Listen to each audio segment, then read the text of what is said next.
Ooh, okay, yeah, making a video. Yes, the temperature has gotten, pleasant.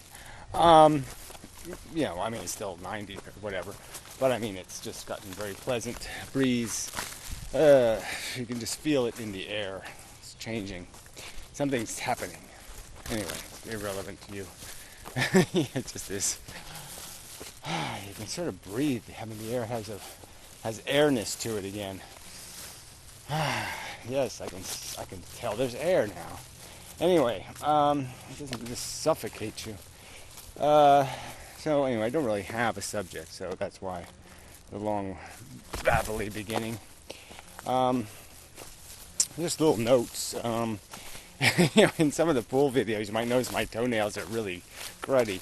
That's only because I'm working in wood chips a lot, and so my sneakers get full of the wood chips, and all the resin from the wood chips has been going into my feet. Frog, let's chase the frog.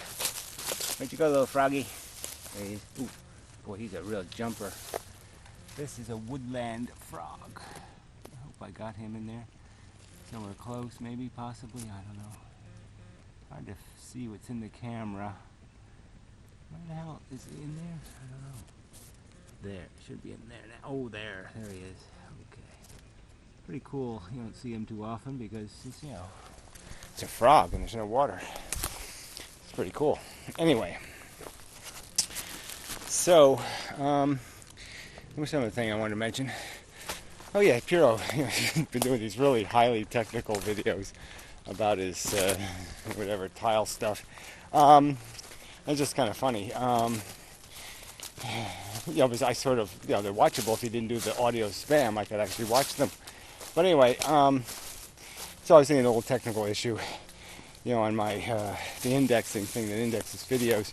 There are some people I had, like on the, only check once in a while thing, so they'd only check when I restarted. And the stuff used to crash a lot, so I had to do a lot of restarts so people would get checked more often. So like the Modern Mystic videos, he's been making a lot of videos lately, and not all of them got indexed because I didn't have to do a restart. It's just to, the idea is to check the people who make videos more often, and not to check the people who don't make videos very often. And I was sort of doing it in a cheaty way, and I probably should do that in a legitimate way. But anyway, that's there's some free technical crap. So, now I've probably driven you away for good. Yeah, I know. Oh, this is all so complicated. I'm thinking a lot about the mystic problem, because the mystics, if you can crack that nut, boy, you've done something, So, I'm just been mulling over how you prove these things that are really hard to prove. This is always a problem in any kind of, what do you want to call this? Reductionism, is that there are some things, that are manifestations or properties of something, and it would be very hard to explain those properties if in reductionism. So like phenomena like maybe gravity or magnetism would become kind of elusive, until you have the arrangement to explain how the phenomenon is generated. And we really don't have that for awareness, consciousness, sensation. There are some constituent parts. I've made this argument that you could probably shave away 95% of our brain, and if you shaved away all the right pieces, and you'd be left with a little bit that's sort of the minimum necessary crap to create sensation, for it to feel good or bad. It won't be able to say it feels good or bad, but the sensation will be generated in this sensing space. So I could hand that to him, but I don't have really time to do, 253 years of research carving away brains and basically torturing a bunch of sentients to prove a point, which is sort of what would be required to prove the point.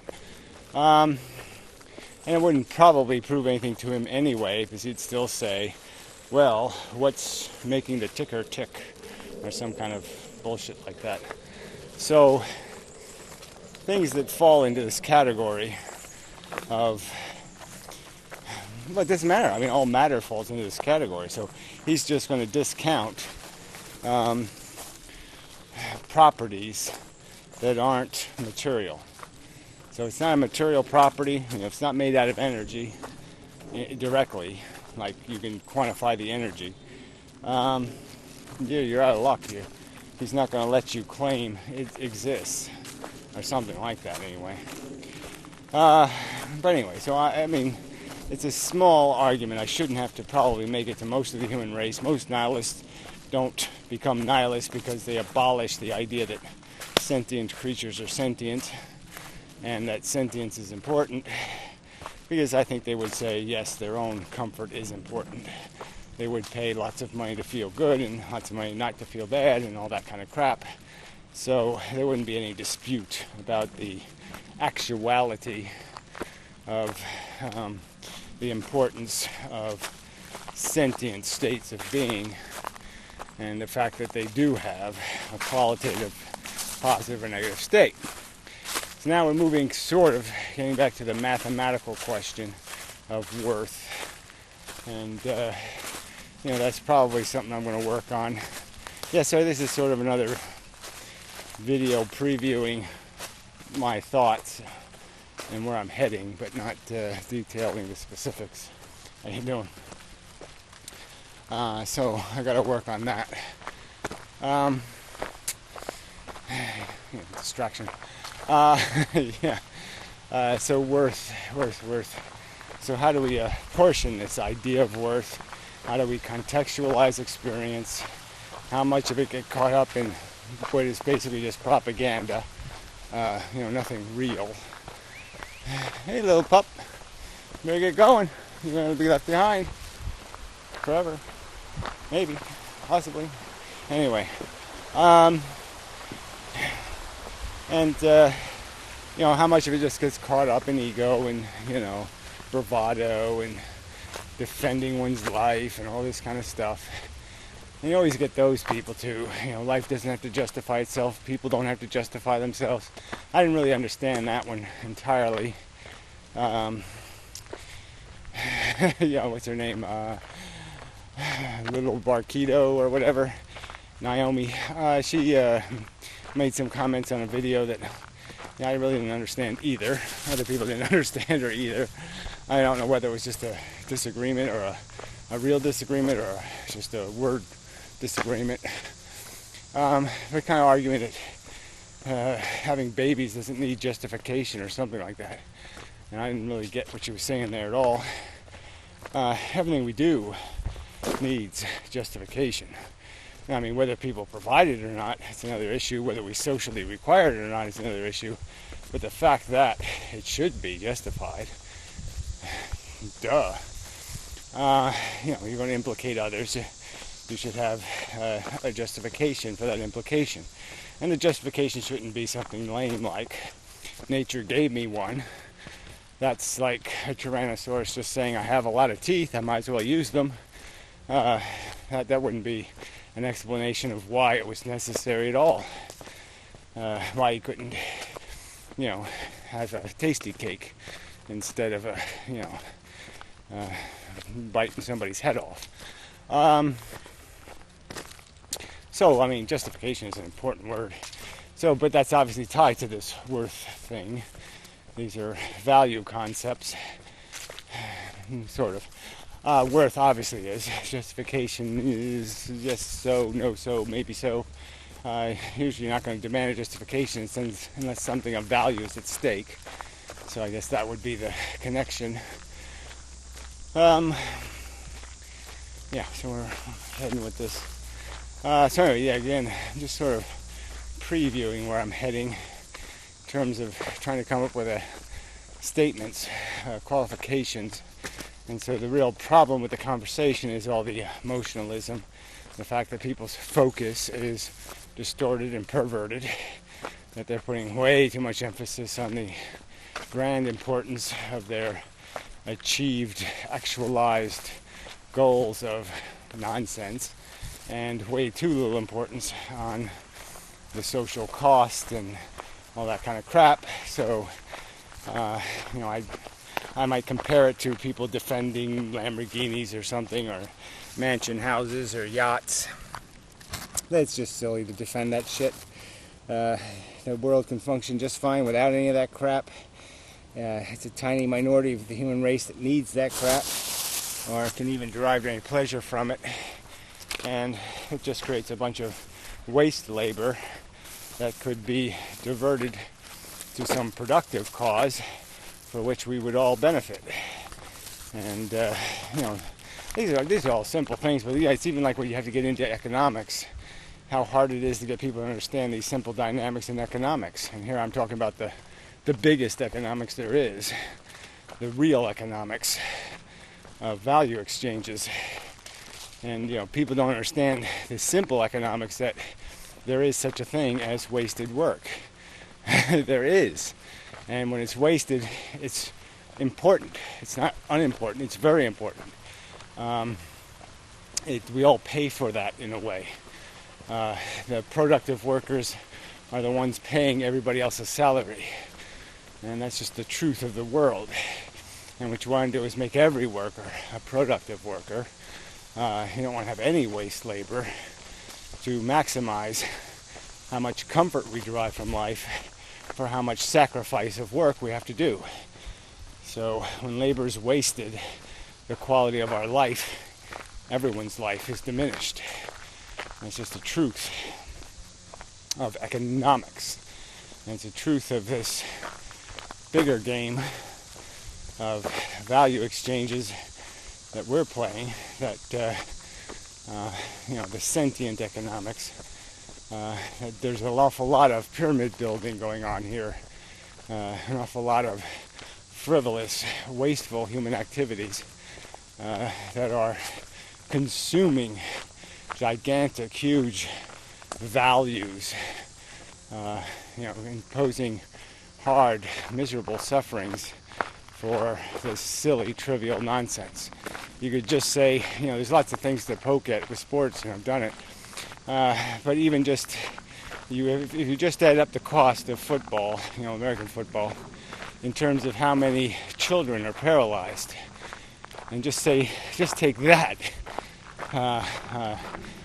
the suffering imposed through that one tiny impact, that 1% of the injuries, that alone would be enough for certainly me to say, oh no, wait, your stupid halftime shows and your bullshit, all this crap is worth it. There's no way this is worth it, that price of putting one kid in a wheelchair. Just no way. Can't make any logical sense out of that.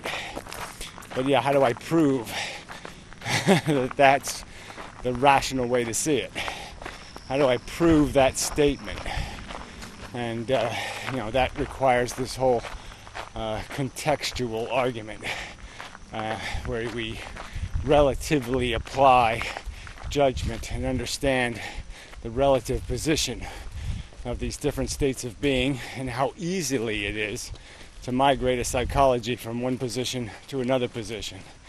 We can replace the football with something else, a synthetic replacement, quite easily, that won't cost a kid in a wheelchair.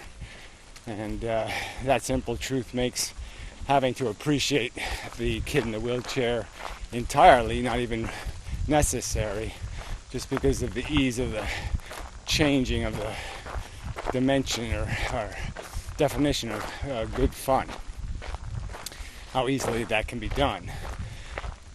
But again, I'd still like to be able to make the full argument and demonstrate, look, how can you not see this? It's like vegetarianism. You get people to change their diet for the wrong reason, and it's still good that they change their diet, but you'd like them to do it for the right reason. You'd like to be able to win the argument in the name of the things getting abused rather than in the name of something else. You'd like the animals to get the credit they deserve, the sympathy they deserve, the respect that they deserve. So anyway, so I have my work cut out for me, quite obviously. Yeah, because it's so hard having this conversation with the human race. Because you really do have to start at the beginning, I think. And I got to keep doing that. I got to keep remembering, start with the beginning, and keep building a sentence at a time, something like that. I got to do more writing, no doubt about it.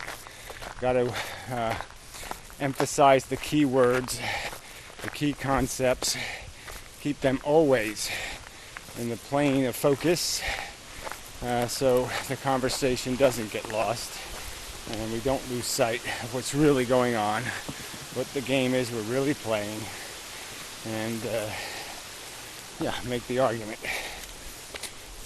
But really, the argument should just start with, you are crazy. Yeah, you people are deluded. You're so full of shit. You don't know what the fuck you're talking about. So, I mean, that's almost should be the opening remark. Read some chemistry, some biology, some physics, and get with the program. Anyway, I think that's it. Yeah, I think that's enough. So till next time. I'm not in the mood for people. Hopefully I have no people day. They're all off doing some footballing or something. That would be great. Anyway, till next time.